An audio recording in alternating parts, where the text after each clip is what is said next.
¿Qué? ¿En la obra La ciudad y los perros nunca salen perros? Tranquilo, yo te lo explico, dibujito. El día de hoy te traigo un video muy especial sobre una de las obras más polémicas y famosas del poderosísimo Mario Vargas Llosa. Sí, el único peruano en ganar un premio Nobel. Así que en este video estaremos haciendo un análisis y resumen de su obra La ciudad y los perros. Compra tus cuates y tu KR que comenzamos. La historia transcurre en el Colegio Militar Leoncio Prado de Lima, un entorno rígido y violento, donde los cadetes son formados bajo una disciplina extrema. El protagonismo colectivo es por parte de un grupo de adolescentes que enfrentan humillaciones y abusos y una lucha constante por sobrevivir en un sistema que solo premia la brutalidad. La historia nos presenta personajes como el poeta llamado Alberto, que es un personaje sensible que escribe novelas eróticas para distraer a sus compañeros.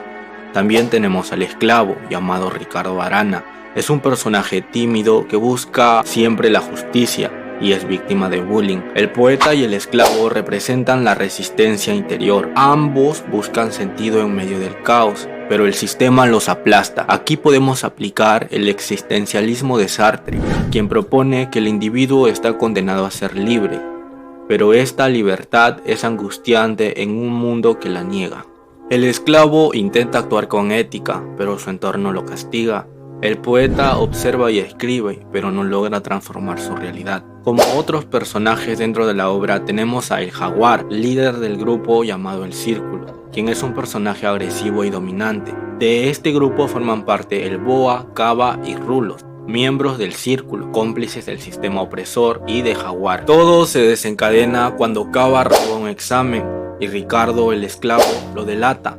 Esto lo convierte en un soplón y lo aísla. Durante unas prácticas militares, Ricardo muere de un disparo por la espalda en circunstancias muy sospechosas. El poeta intenta descubrir la verdad, ya que él sospecha de las intenciones de Jaguar, pero desde el inicio enfrenta la fría indiferencia institucional. Desde el inicio, Mario Vargas Llosa nos muestra que el colegio militar funciona como una máquina de adoctrinamiento, donde los jóvenes aprenden que la fuerza y la crueldad son las únicas formas de respeto. Para ello citamos al psicólogo Michel Foucault, quien analiza cómo las instituciones disciplinarias moldean cuerpos y conductas. En este caso, el Jaguar no es un monstruo por naturaleza, es producto del sistema. Tras la muerte de Ricardo, el esclavo, el ambiente en el colegio militar se vuelve aún más opresivo.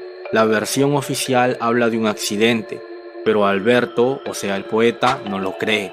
Él había sido testigo del acoso que Ricardo sufría y sospecha que el Jaguar, líder del Círculo, esté detrás del disparo. Sin embargo, nadie parece dispuesto a hablar. La institución militar encubre y silencia y normaliza la violencia. Alberto intenta denunciar lo ocurrido, habla con sus superiores, busca testigos, pero se topa con un muro de indiferencia y complicidad. El sistema no está diseñado para hacer justicia, sino para preservar su imagen. La muerte de Ricardo convierte en un símbolo de lo que ocurre cuando alguien se atreve a romper el pacto de silencio. En paralelo, el Jaguar comienza a mostrar fisuras. Aunque siempre fue el más duro y el más temido, la culpa lo carcome en silencio. Su liderazgo se tambalea en una escena clave. Alberto, el poeta, lo confronta. No hay confesión explícita, pero el silencio de Jaguar y su mirada perdida revelan más que cualquier palabra. La novela culmina con Alberto fuera del colegio, reflexionando sobre lo vivido. No ha logrado justicia, pero ha comprendido la lógica perversa del poder. El colegio militar no solo forma soldados, destruye identidades, fabrica máscaras y entierra la verdad. La ciudad y los perros no tiene un final redentor. No hay justicia para Ricardo, no hay castigo para el Jaguar, pero hay una revelación. El verdadero enemigo no es un individuo, sino el sistema que convierte a los jóvenes en verdugos de sí mismo. Esto ha sido todo, mi dibujito. Suscríbete de una vez, puta madre.